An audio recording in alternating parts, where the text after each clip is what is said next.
May 1940. The German army sweeps across Belgium and northern France with terrifying speed. German tanks break through Ardennes, aircraft darken the skies, and millions of civilians flee south with carts and suitcases.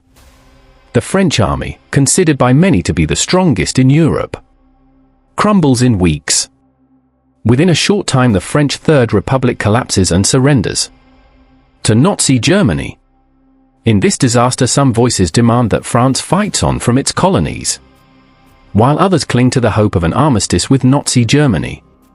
Among the confusion, one journalist and lawyer make his choice with striking clarity. He does not hesitate or waver.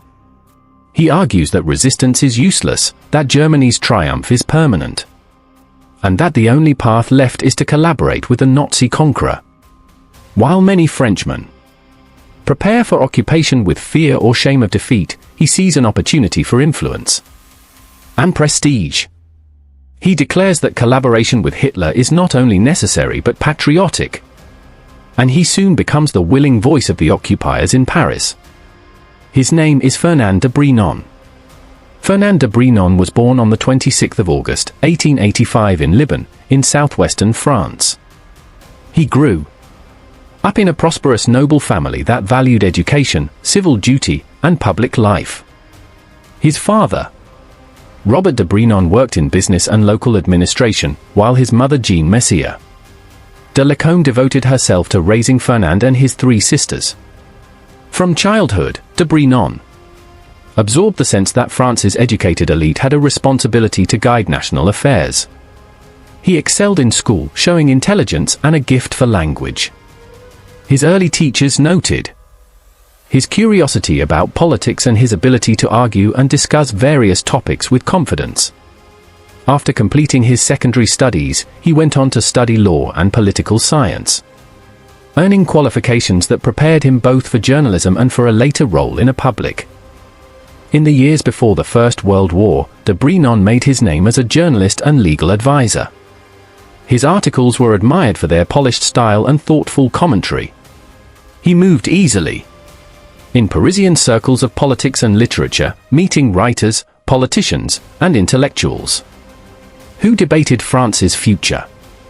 When the First World War broke out in the summer of 1914, he served in the French army and was wounded in combat. His injury gave him a sense of having sacrificed himself for the nation, and he later referred to this experience when justifying his choices. To him, the war proved that survival required discipline, sacrifice, and realism.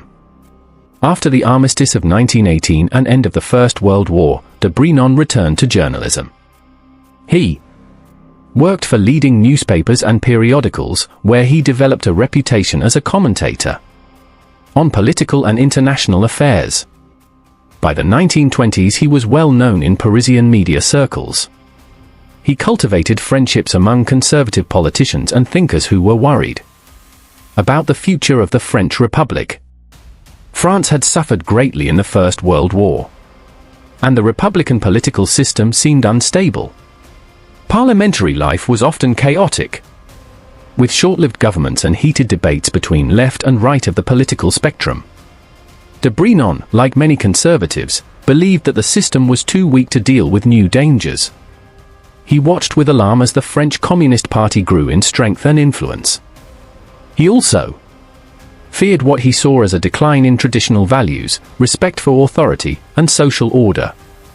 At the same time, de Brinon began to look across the Rhine. He admired Germany's recovery from the chaos of the 1920s and believed that cooperation between France and Germany could stabilize Europe. He started to admire Nazi movement and Adolf Hitler. On the 9th of September, 1933, through the mediation of his friend and future Nazi Minister of Foreign Affairs, Joachim von Ribbentrop, de Brinon became the first French journalist ever to be received by Adolf Hitler for an interview, the content of which he reported in an article in Le Matin that attracted widespread attention in France. In the early 1930s, de Brinon also founded the French-German Committee, which existed until 1940. Its aim was to deepen intellectual exchange with Germany in both scientific and political fields.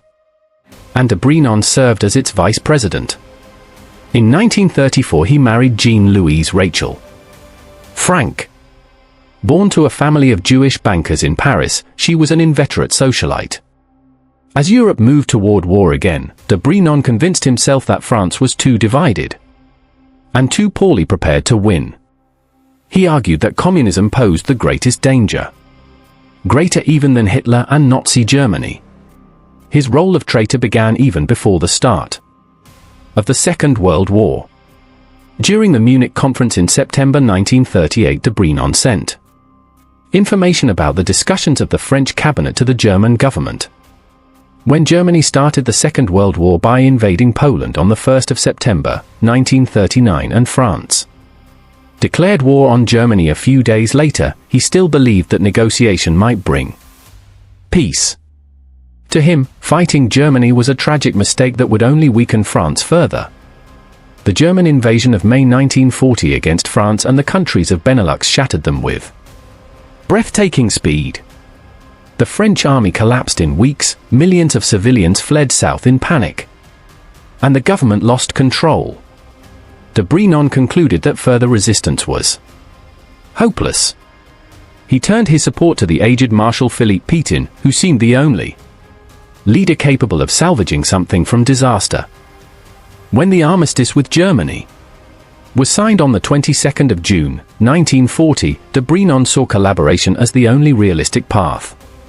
He argued that if France cooperated, it could retain autonomy and shield its people from the harshest aspects of Nazi occupation. De Brinon quickly became one of the most visible advocates of this policy. Unlike Pétain, who governed from Vichy, he remained in Paris, where the German military administration on French territory was based. In September 1940 he was appointed Vichy's official representative to the German authorities in the former French capital. This made him the key civilian link between the occupiers and French collaborationist circles. In this role, de Brinon worked closely with Otto Abetz, the German ambassador to France, and other senior Nazi officials. He took part in negotiations over economic resources, censorship of the press, and the suppression of political opposition. He spoke frequently on the radio and in newspapers, urging the French to accept Pétain's policies and to recognize the new balance of power in Europe. For de Brinon, propaganda was not just duty but conviction. He increasingly admired Hitler, praising him for uniting Germany and fighting the Soviet Union and Bolshevism. Over time, he came to believe openly in a German-led European order. And his position was strengthened when in 1942, Philippe Pétain, the head of the Vichy regime, gave him the title of Secretary of State. Within the French resistance, de Brinon was regarded as one of the most dangerous collaborators. Underground newspapers mocked him as a mouthpiece of the occupiers. His voice on the radio, urging obedience and calm, became a reminder of how deeply the occupiers had penetrated French political life. For resistance fighters who risked their lives in sabotage or intelligence work, de Brinon was the polished traitor who gave legitimacy to German rule. Censorship, deportations, and propaganda that undermined the spirit of the French nation. De Brinon's collaboration was not just diplomatic. He defended measures that targeted French Jews, explaining them to the French population as necessary to maintain order and win German trust. He also supported the use of French forced labor in German factories, presenting it as a contribution to Europe's future. His willingness to speak these arguments publicly made him hated by many ordinary French people, who saw him as a symbol of betrayal. In his decisions and opinions, he was connected with Pierre Laval, Vichy's most powerful politician, who became Vichy's prime minister in 1942 and deepened collaboration with Nazi Germany further. It was Laval who agreed to supply forced labor to Germany and gave support to the deportation of Jews from France. De Brinon backed him and defended these decisions as unavoidable realities. De Brinon held such importance to the Nazis that he secured a special pass protecting his Jewish-born wife from deportation to a German concentration camp. At that time, they were distanced partly by his wife's inconvenient Jewishness, and also because of de Brinon's long-term affair with his secretary Simone Mitter. In 1943, the Vichy regime with German help formed the Milice, a French paramilitary group dedicated to hunting down the resistance. Though not a member, de Brinon supported its mission and worked with its leaders on propaganda campaigns. His approval of these violent measures confirmed his loyalty to the occupiers and made him an enemy of the Free French, which were fighting for the liberation of their country under the leadership of General Charles de Gaulle. De Brinon was always willing to serve Nazi propaganda. In April 1943 he was invited as president of the Committee of the Legion of French Volunteers Against Bolshevism to visit the exhumation of the bodies of the Polish. Even as the tide of war turned against Germany, de Brinon remained loyal to the collaborationist cause. In the summer of 1944, as Allied troops advanced on Paris, most German authorities and Vichy officials fled east to the German territory. De Brinon went with them, joining the Vichy politicians who regrouped at Sigmaringen Castle in southern Germany. There the Germans established a Vichy government in exile made up of Pétain, Laval, and others. Even in these final months, when German defeat was obvious, de Brinon hoped that the Reich could recover and turn the tide of Allied victories. When American forces approached in the spring of 1945, the Sigmaringen enclave dissolved. De Brinon was arrested by American soldiers on the 8th of May 1945 at the Austrian-Swiss border and transferred to France, where a trial awaited him for his collaborationist activities during the war. On the 6th of March, 1947, de Brinon was convicted of treason and sentenced to death. He showed little remorse, insisting to the end that he had been a realist who had tried to save his country.